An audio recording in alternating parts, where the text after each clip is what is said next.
नमस्ते। चलिए आज हम भारत के उन समुदायों की दुनिया को समझते हैं जो हमेशा सफर में रहते हैं।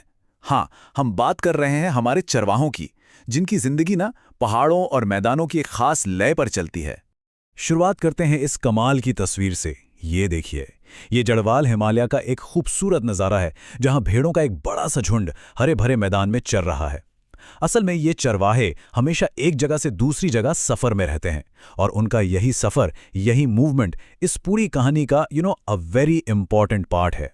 अच्छा, तो आज हम इनकी पूरी कहानी को 5 हिस्सों में समझने वाले हैं। हम देखेंगे कि आधुनिक दुनिया में चरवाहे कौन हैं, फिर पहाड़ों में उनकी जिंदगी कैसी होती है, मैदानों और रेगिस्तानों में क्या होता है, कॉलोनियल रूल का उन पर क्या असर पड़ा और आखिर में आज की दुनिया में वो कैसे जी रहे हैं। ये स्ट्रक्चर आपके एग्जाम्स के लिए भी काफी यूजफुल रहेगा। तो हमारा पहला सेक्शन, आधुनिक विश्व के चरवाहे। सवाल ये है कि आखिर ये हैं कौन? इन्हें घुमंतू चरवाहे या नोमैडिक पैस्टोरलिस्ट भी कहते हैं। ये वो लोग हैं जो अपनी रोजी रोटी के लिए अपने जानवरों के झुंड के साथ एक जगह से दूसरी जगह जाते हैं, अच्छी चारागाह और पानी की तलाश में। और एक बात समझनी बहुत ज़रूरी है कि उनका ये सफ़र कोई रैंडम नहीं होता। ऐसा नहीं है कि बस कहीं भी चल दिए। ये एक बहुत ही वेल प्लान्ड साइकिल होता है जो सदियों से मौसम के बदलने के साथ चला आ रहा है। मतलब गर्मी, सर्दी, बारिश, हर मौसम के लिए उनका एक अलग पड़ाव, एक अलग ठिकाना होता है। चलिए अब चलते हैं पहाड़ों की तरफ। हमारा अगला सेक्शन है पहाड़ों में जीवन और उसकी मौसमी लय। और यहाँ हम शुरुआत करेंगे जम्मू और कश्मीर के गुज्जर बकरवाल समुदाय से। ये जो उनका सीजनल साइकिल है ना, ये एक परफेक्ट एग्जाम्पल है कि कैसे ये समुदाय पहाड़ों के मौसम के साथ तालमेल बिठाते हैं। और हाँ, ये टॉपिक एग्जाम्स में अक्सर पूछा जाता है, तो इस पर खास ध्यान दीजिए। देखिए, होता क्या है, सर्दियों में जब ऊंची पहाड़ियां बर्फ से ढक जाती हैं तो वे शिवालिक की निचली पहाड़ियों में आ जाते हैं। फिर जैसे ही अप्रैल आता है, वो उत्तर की ओर कश्मीर घाटी के लिए एक लंबी यात्रा पर निकल पड़ते हैं। पूरी गर्मियां वहां के हरे भरे मैदानों में गुजारते हैं और सितंबर आते आते बर्फबारी शुरू होने से ठीक पहले दक्षिण की ओर वापसी की यात्रा शुरू कर देते हैं। What a cycle! अब जरा इस तस्वीर को देखिए। ये एक पारंपरिक मंडप है। ऊंची चरागाहों में ये उनका टेम्परेरी घर होता है। ये तस्वीर हमें बताती है कि वो प्रकृति के साथ कितने जुड़े हुए हैं, कैसे वो अपने एनवायरनमेंट के हिसाब से अपनी जिंदगी को ढाल लेते हैं। अच्छा, ये शब्द बुग्याल, इसे ज़रूर याद रखिएगा। एग्जाम्स में ये टर्म अक्सर आता है। तो बुग्याल क्या है?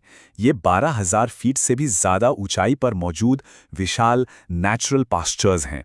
मतलब वो चरागाह जो गर्मियों में बर्फ पिघलने के बाद एकदम हरे भरे हो जाते हैं, बिल्कुल वैसे ही जैसे हमने पहले वाली तस्वीर में देखा था। और एक और ज़रूरी शब्द है भाबर। ये भी एग्जाम्स के लिए इम्पॉर्टेंट है। भाबर पहाड़ों के फुटहिल्स यानी तलहटी में एक सूखा जंगली इलाका होता है और यहीं पर ये चरवाहे अपनी सर्दियां बिताते हैं, क्योंकि यहाँ उनके जानवरों को चारागाह मिल जाता है। गुज्जरों की ही तरह हिमाचल प्रदेश के गद्दी चरवाहे भी बिल्कुल ऐसा ही सीजनल साइकिल फॉलो करते हैं। और जैसा आप इन तस्वीरों में देख सकते हैं, भेड़ की ऊन कतरना, शेयरिंग, उनकी इकॉनमी के लिए, उनकी इनकम के लिए बहुत ही ज़रूरी एक्टिविटी है। और ये देखिए, ये एक तरह की कम्युनिटी एक्टिविटी होती है जहां सब लोग मिलकर काम करते हैं। तो अब बर्फीले पहाड़ों से निकलकर चलिए चलते हैं सूखे मैदानों और रेगिस्तानों की ओर। यहाँ जिंदगी की लय बिल्कुल अलग है। यहाँ सब कुछ बर्फ पर नहीं बल्कि मॉनसून पर डिपेंड करता है। जैसे कि ये देखिए, ये राजस्थान के थार रेगिस्तान की तस्वीर है। यहाँ हमें मिलते हैं राइका समुदाय के लोग। और जैसा कि आप साफ साफ देख सकते हैं, ये अपने ऊँटों के लिए फेमस हैं। और ऊँट एक ऐसा जानवर है जो इस मुश्किल सूखे माहौल के लिए परफेक्टली सूटेड है। अच्छा, यहाँ एक बहुत ही इंटरेस्टिंग डिफरेंस है और ये पॉइंट एग्जाम्स के लिए याद रखना जरूरी है। पहाड़ी चरवाहों का मूवमेंट बर्फ और मौसम से तय होता है, राइट? जबकि रेगिस्तानी चरवाहों का मूवमेंट बारिश और मॉनसून पर डिपेंड करता है। So one is driven by snow, the other by rain. इसका मतलब ये हुआ कि उनका साइकिल पहाड़ी चरवाहों से बिल्कुल उल्टा है। जब मॉनसून आता है और उनके गांव में चारा होता है तो वो वहीं रहते हैं, लेकिन अक्टूबर आते आते जब चारागाह सूख जाते हैं तब वो नए चारागाहों की तलाश में निकलते हैं और अगली बारिश के साथ ही वापस लौट आते हैं। Quite logical, right? अब हम एक बहुत ही क्रिटिकल टॉपिक पर आते हैं, औपनिवेशिक शासन का प्रभाव। देखते हैं कि ब्रिटिश कॉलोनियल रूल ने इन समुदायों की जिंदगी को कैसे पूरी तरह से उलट-पुलट कर रख दिया।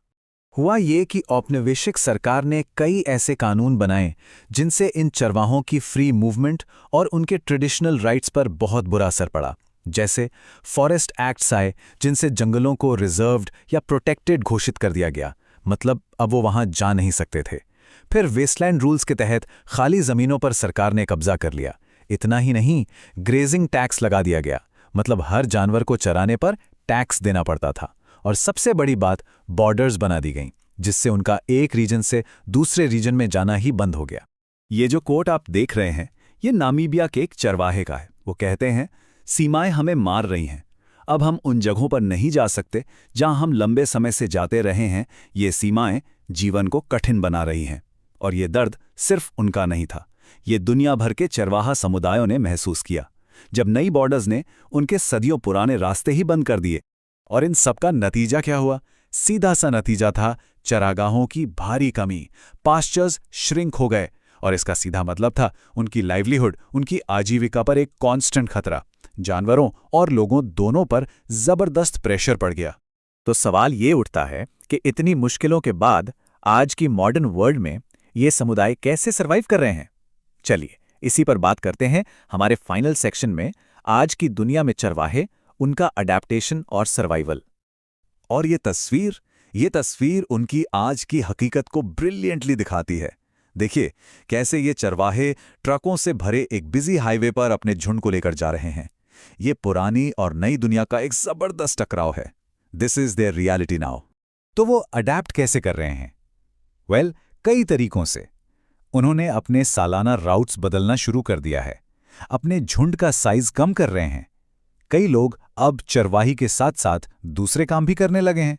और हां, अब वो पॉलिटिकली एक्टिव भी हो रहे हैं, अपने अधिकारों के लिए सरकार पर दबाव भी डाल रहे हैं।